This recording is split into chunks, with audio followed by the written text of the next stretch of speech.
लालची औरत की कहानी। एक छोटे से गांव में एक औरत रहती थी जिसका नाम कमला था।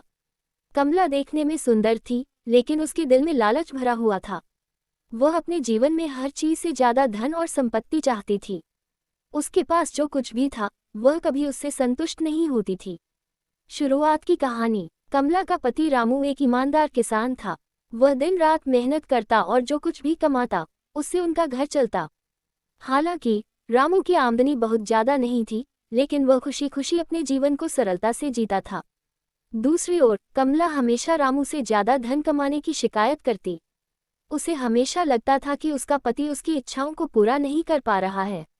गांव में कई अमीर परिवार थे। कमला हमेशा उन महिलाओं को देखती जो सोने के गहने पहनती और महंगे कपड़े खरीदती। वह चाहती थी कि उसके पास भी वैसी ही संपत्ति हो, लेकिन रामू की ईमानदारी और सीमित कमाई के कारण ये संभव नहीं हो पाता था। जादुई अवसर। एक दिन कमला गांव के पास जंगल में लकड़ी इकट्ठा करने गई। वहां उसे एक बूढ़ी औरत मिली। वह औरत बहुत कमजोर और भूखी दिख रही थी। कमला ने पहले तो उसे अनदेखा करना चाहा, लेकिन बूढ़ी औरत ने उसे रोका और कहा, बेटी, क्या तुम मेरी मदद करोगी? मैं भूखी हूँ, मुझे खाने के लिए कुछ दे दो। कमला के मन में पहले तो लालच आया कि क्यों इस पर समय बर्बाद किया जाए, लेकिन फिर उसने सोचा कि हो सकता है इस बूढ़ी औरत के पास कुछ रहस्यमय शक्ति हो। उसने बूढ़ी औरत को अपने साथ घर ले जाकर खाना खिलाया। बूढ़ी औरत ने संतोषपूर्वक खाना खाया और कमला से कहा, तुमने मेरी मदद की है, इसलिए मैं तुम्हें एक वरदान देती हूँ। जो कुछ भी तुम चाहोगी वह तुम्हें मिलेगा, लेकिन याद रखना, लालच करना तुम्हारे लिए घातक हो सकता है। लालच की शुरुआत। कमला बहुत खुश हुई। उसने तुरंत वरदान का उपयोग करना शुरू किया।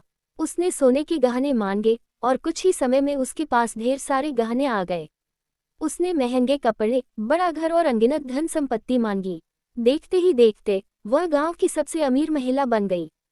अब गांव के लोग उसे ईर्ष्या भरी निगाहों से देखते थे, लेकिन कमला की लालच खत्म होने का नाम ही नहीं ले रही थी। वह हर दिन कुछ नया मांगती। उसका घर खजाने से भर गया था, लेकिन उसकी भूख और बढ़ती जा रही थी। पड़ोसियों की ईर्ष्या। कमला का बदलता व्यवहार और उसकी संपत्ति देखकर पड़ोसी उससे जलने लगे। पहले जो लोग उसे अच्छा समझते थे, अब वे उससे दूरी बनाने लगे थे। रामू ने कई बार उसे समझाने की कोशिश की कि धन से ज्यादा जरूरी सुकून और रिश्ते होते हैं, लेकिन कमला को ये बात समझ नहीं आई। वह अब खुद को दूसरों से श्रेष्ठ समझने लगी थी। उसकी धन दौलत का दिखावा गांव के हर कोने में हो रहा था। उसने अपने पुराने दोस्तों और रिश्तेदारों से भी रिश्ता तोड़ लिया, क्योंकि उसे लगता था कि वे उसकी बराबरी के नहीं हैं। सजा की शुरुआत। एक दिन कमला ने सोचा, अगर मैं पूरे गांव की जमीन खरीद लूं, तो सब लोग मेरे अधीन हो जाएंगे। उसने जादुई वरदान का इस्तेमाल करते हुए गांव की सारी जमीन खरीदने की कोशिश की। लेकिन जैसे ही उसने यह इच्छा की, उसके घर की सारी संपत्ति धीरे धीरे गायब होने लगी। कमला घबरा गई और उसने फिर से बूढ़ी औरत को याद किया। वह जंगल में जाकर बूढ़ी औरत को ढूंढने लगी। कई घंटे की खोज के बाद बूढ़ी औरत प्रकट हुई। कमला ने रोते हुए उससे कहा, मुझे बचा लो, मेरी सारी संपत्ति गायब हो रही है। मैंने कुछ गलत नहीं किया। बूढ़ी औरत ने गुस्से से कहा, मैंने तुम्हें पहले ही चेतावनी दी थी कि लालच घातक है। तुमने अपनी इच्छाओं को सीमित नहीं किया और अपने लालच में सब कुछ गंवा दिया। कमला ने माफी मांगी और कहा कि वह अपनी गलती सुधारने के लिए तैयार है। बूढ़ी औरत ने कहा, तुम्हें अपनी गलतियों का प्रायश्चित करना होगा।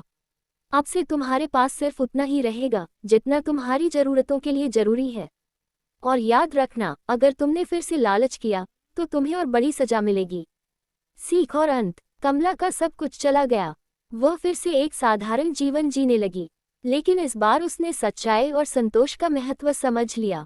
उसने दूसरों की मदद करना शुरू किया और अपनी इच्छाओं को सीमित कर लिया। गांव वालों ने भी उसे माफ कर दिया और उसे अपनी पुरानी जिंदगी में वापस स्वीकार कर लिया। कमला ने समझा कि असली खुशी धन में नहीं, बल्कि सुकून, प्यार और रिश्तों में होती है। निष्कर्ष। ये कहानी हमें सिखाती है कि लालच हमें अंधा बना सकता है और हमें हमारी सबसे मूल्यवान चीजों से दूर कर सकता है। सच्ची खुशी केवल संतोष और सरलता में ही मिलती है।